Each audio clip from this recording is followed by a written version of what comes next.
Hello everyone, I'm Andrea, or Miss Fackelman to my students, and today we are going to create Tim Burton-inspired self-portraits. Tim Burton is an American filmmaker, animator, producer, and artist, to name a few of his many professions, and he has found great fame and success in the worlds of art and filmmaking. Tim Burton was born in California. As a young teenager, he would make short films in his backyard using stop-motion animated techniques. For those of you who don't know, stop motion is an animated filmmaking technique in which objects are physically manipulated into small steps between individually photographed frames. So this way, you can make it look like a doll or another figure is running or dancing. He would later use this technique when producing The Nightmare Before Christmas and many other films I will mention later. While he didn't do well as a student, he found great joy in artwork and movies.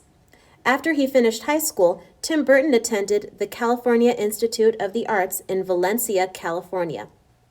There he would study character animation, and he would create his own independent short films. His short films attracted the attention of Walt Disney Productions, where he would later get a job as an animator, storyboard artist, graphic designer, art director, and concept artist. After leaving Disney, he directed Pee-wee's Big Adventure and started to achieve success. Since then, Tim Burton has directed other films like Beetlejuice, Batman, and many more. In 1993, he produced The Nightmare Before Christmas for Walt Disney Productions, and he would later go on to produce and direct more stop-motion animated films like James and the Giant Peach, Corpse Bride, and Frankenweenie. Now, let's take a look at a typical Tim Burton character and compare it to a more realistic portrait. How do these faces differ? As you will notice, Tim Burton's art favors more gothic colors, like black and blue. Other colors that he uses will look pale in comparison to typical shades and may have a grayish tint. If you observe the faces, you'll notice that the eyes are a lot larger and the necks are skinnier. And also, Tim Burton characters will have smaller noses, mouths, and chins. Let's keep this information in mind as we start our own Tim Burton-style self-portraits. Let's grab a piece of paper, a pencil, an eraser, a sharpener, and any other coloring supplies you want to use for this project. Find a nice, comfortable place to work, and let's get started. Now, while we are doing our self-portraits, it will be a good idea for you to have a picture of yourself present or be close to a mirror. What I'm doing is using this photo of me for reference. Of course, I'm not going to look quite like that when I'm finished. I'm going to look similar with the same dress and hairstyle, but with a few Tim Burton features and accessories. Now, I have said this in every video before, and I will continue to say this. When you are drawing, you should be pressing lightly on your paper with your pencil, not too hard, because this way, if you make a mistake, you can easily erase it, and then poof, it's gone. If you press too hard and you try to erase it, you'll still see that, and your picture won't look as good as it would otherwise. Now, to start, what we're going to do is draw a circle that is in the middle of our paper and about the size that you want your head to be. It's okay if you don't get this right away. Usually it takes a few tries before I have the head just the size and shape that I want. If you notice, I don't use one continuous line. I use a bunch of small, quick lines until I know it's just how I want it to be. There we go. Now I'm going to draw a straight line down the middle of this circle. There we go. Now I'm going to make this line keep going until it stops right where I want my chin to be. Now we're going to use this for reference, and we're going to draw a V-shaped line that starts right on the side of the circle and then curves towards the bottom of that line where we want our chin to be. There we are. Now let's take our time to decide where we want all the features to be. I'm going to erase this bottom of the circle right here and decide where I want the eyes to be. I think they should be somewhere right here. There we are. Now I'm going to have my nose be about here and draw a little line and then put my mouth right there. Now, remember what the neck looks like? It's skinny and it tends to be longer. And make sure that the neck lines up with this line that shows where the middle of your face is. Now draw a line that's close on either side of that line that I drew. You can make the neck a little longer than you might have seen in some pictures, or you can make it a little shorter.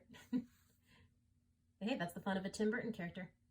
A lot of the features can look exaggerated, not the way they look in real life, but they can be spooky or fun. Now, I'm going to draw some slanted lines on either side where the shoulders are going to be, and then make them curve down. Here we go. Right now, I'm going to be drawing the neckline for my dress, and because it's a slightly off the shoulder dress, it's going to go from one shoulder to the other instead of over the collarbone.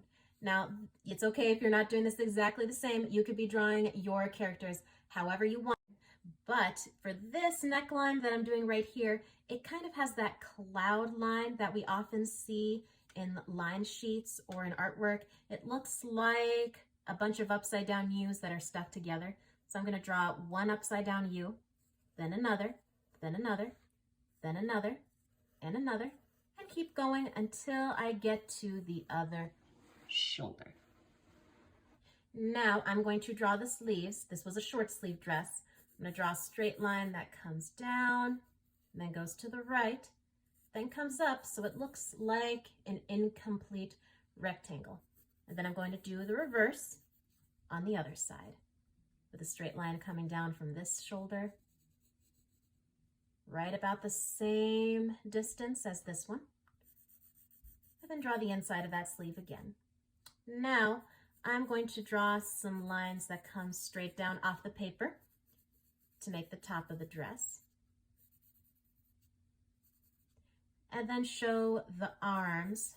I'm just going to draw a little straight line that comes down from inside the sleeve and comes off the page. I might make them a little skinnier. Now, I might fix the chest a little bit. Here we go. Now it's time to get to the face.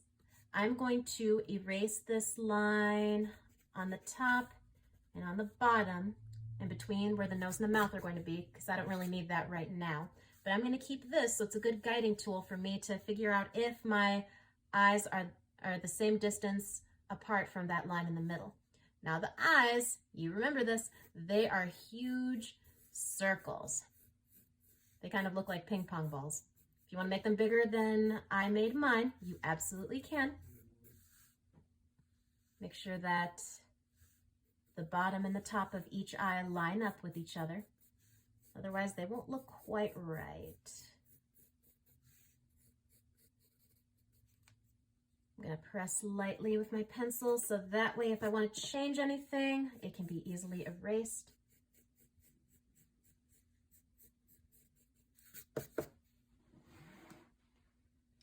All right, I think that's just how I want it. Now I'm going to erase that line in the middle and also erase the lines that are inside the eyes.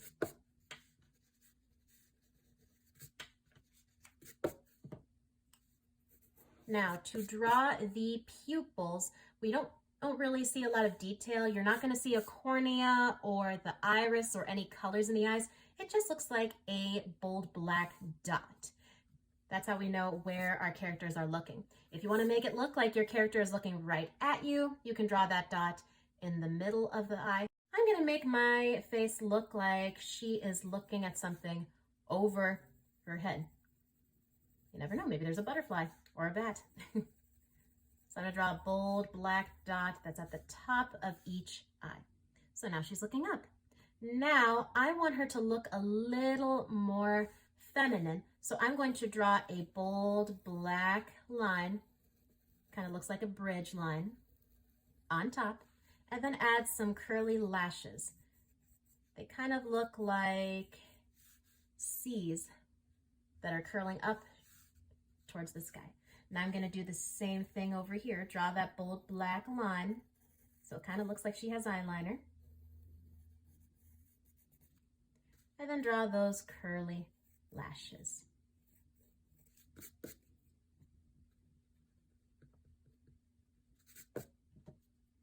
All right, and whether or not you did add eyelashes, that's fine, but one thing everybody's character should have are the brows. You can make these as thin or as thick as you want. You could give your character really bushy brows if you want. I'm gonna draw some curved lines floating above the eyes to make the brows. All right, now I have brows.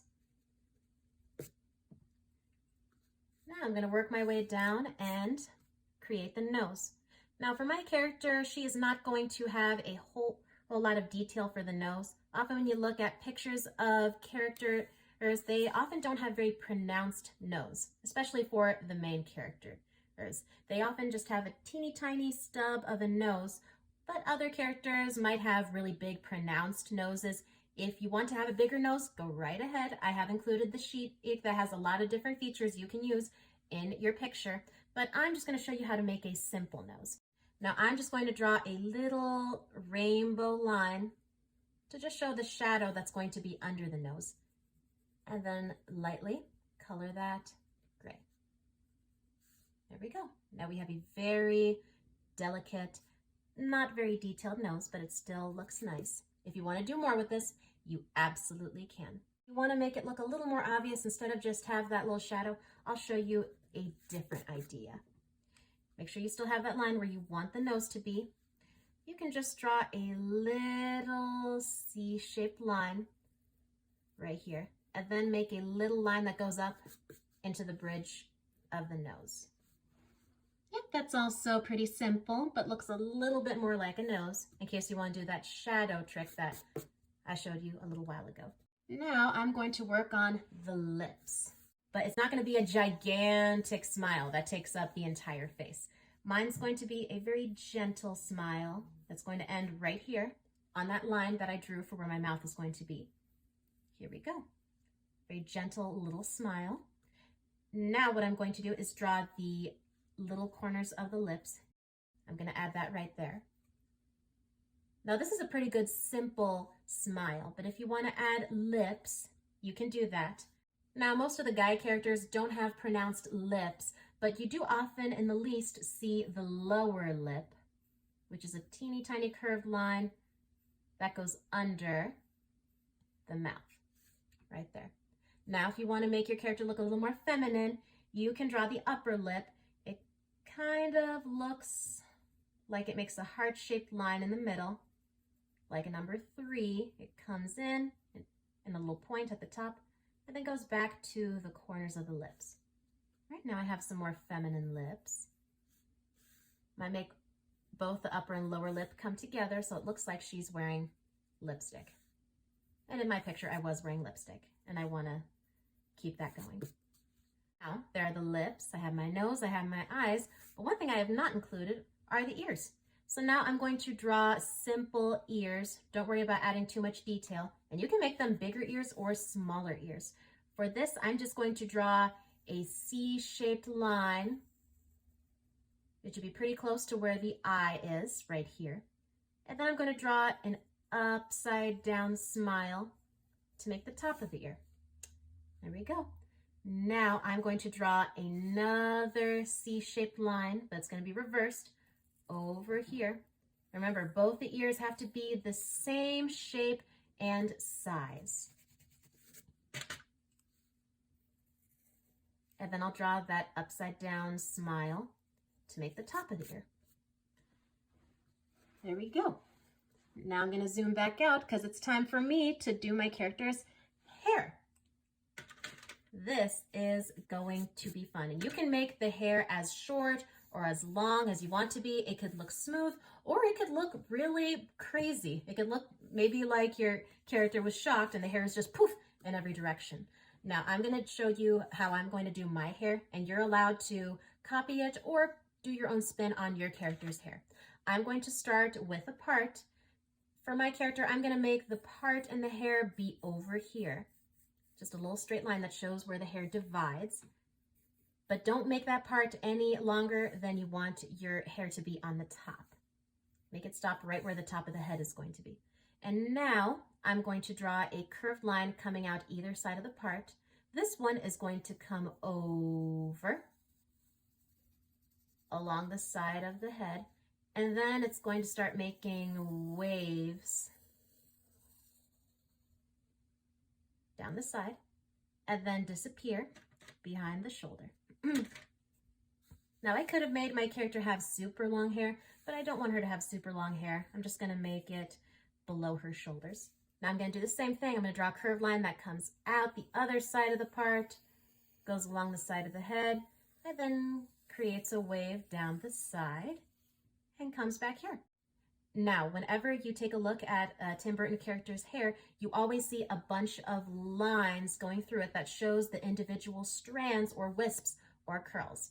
If you're doing a boy or a girl's hair, that's fine, but you still have to show those lines, whatever hairstyle that you choose. So I'm going to draw some wavy lines all through my character's hair, and most of them are going to come out from this middle part. Right, now I finished all the wisp in my character's hair. Whoop, but one thing I don't want to be too obvious is the shape of the forehead. Often when you look at a person in real life or you look at a character, there's always some hair that falls over the forehead. I'm going to do that right now. I'm going to erase that side of the hairline.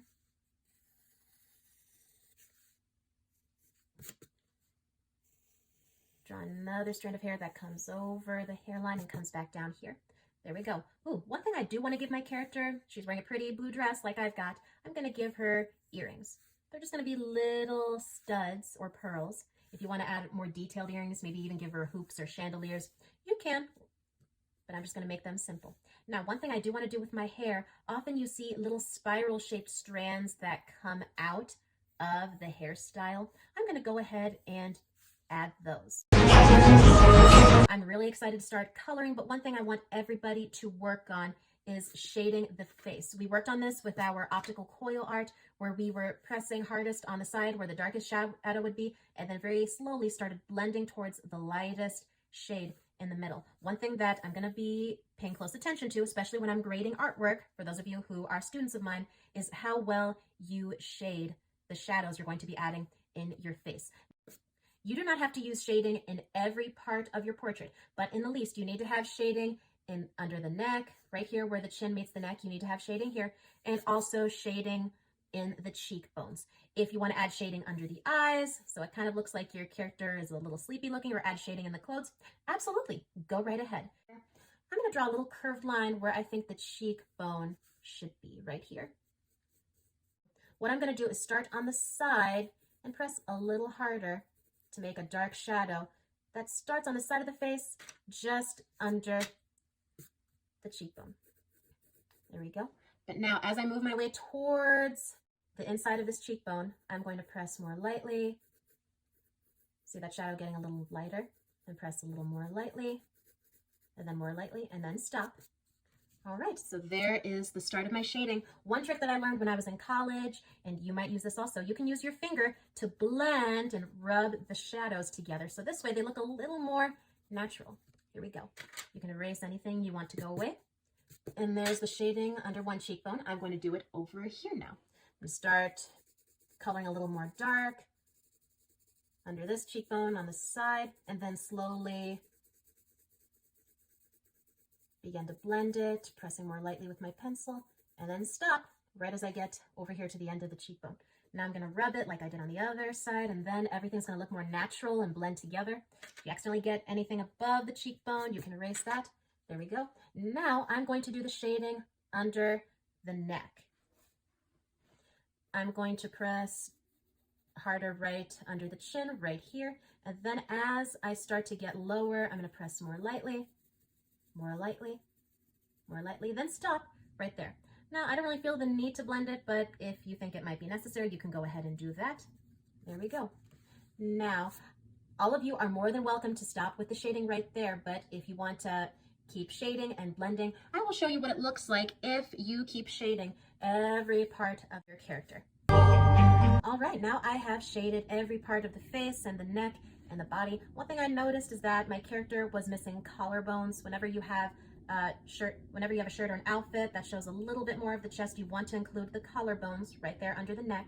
So I decided to shade the entire face, even the sides of the cheekbones and the ears. One thing that was constant was it was always darkest on the sides, whether it was on the outside of the ears or the outside of the sleeves. And then as I moved closer towards this middle, as I worked my way in, it became lighter and lighter and lighter. This is what's really important, especially when you want to look like a light is hitting an object. You want it to look the brightest in the middle or wherever the light is touching your object, and then it looks darkest on the sides. That will be really helpful when you move on with your artwork and you try to create more realistic and three-dimensional looking objects. And that's something I love about Tim Burton art. It looks pretty simple, especially with the features, but then you can use really great art tricks like shading to make the objects look more three-dimensional. Now, one thing I would like to do before I start coloring is add some more funky accessories to my character. One thing I would like to add to my character is maybe a hat. I'm going to erase this part of the hairline. You don't have to do this, but if you like what I'm doing, feel free to copy. I'm going to draw a hat, and to start that, I'm going to make a little disc or oval shape on top. Then I'm going to draw another disc shape that's floating above that.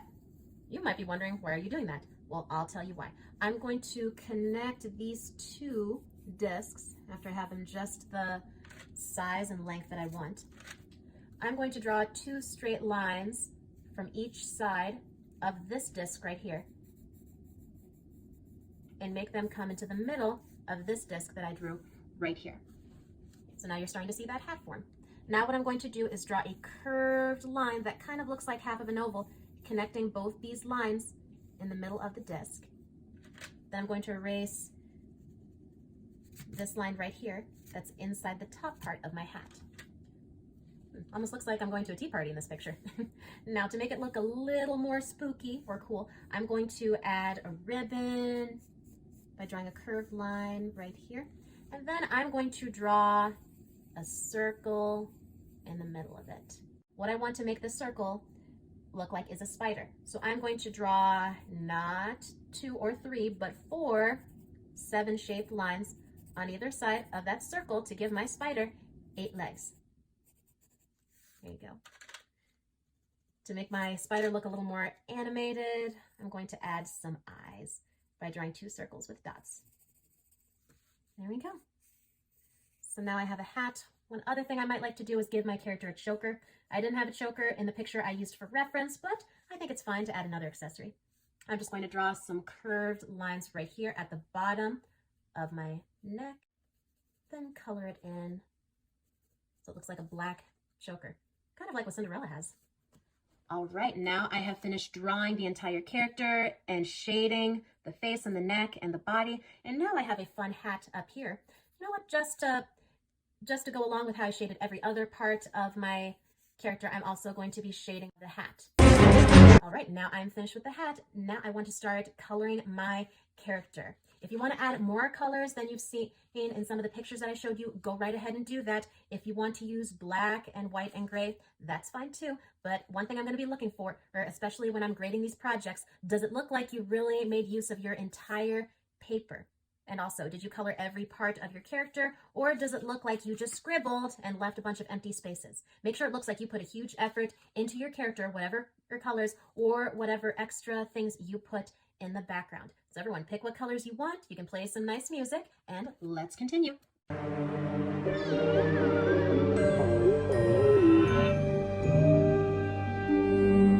All right, I finished my portrait. In case you're wondering how I did my highlights, I did blending with shading just like we did with the cheekbones and the neck, only I used a dark brown colored pencil for the top of the hair and then slowly faded the color as I got towards the middle of my hair. And then after I was done with blending, I just took a beige brown color and colored the bottom of the hair and even colored the lighter parts where I used dark brown. All right, that's it for today. Thank you so much for doing your Tim Burton portraits. Please remember that I want you to add as many features or different accessories as you like. But if you don't want it to have so much of a Halloween theme, you don't have to. But just remember, I'm going to be looking for good effort, especially when it comes to shading and with the highlights. Now, if you're new to my channel, please click subscribe so you can be notified whenever I have a new video. If you want to say what you enjoyed about this video or you have any suggestions for what we should draw next, leave a comment below. Have a great day, everyone. I'll see you all next time.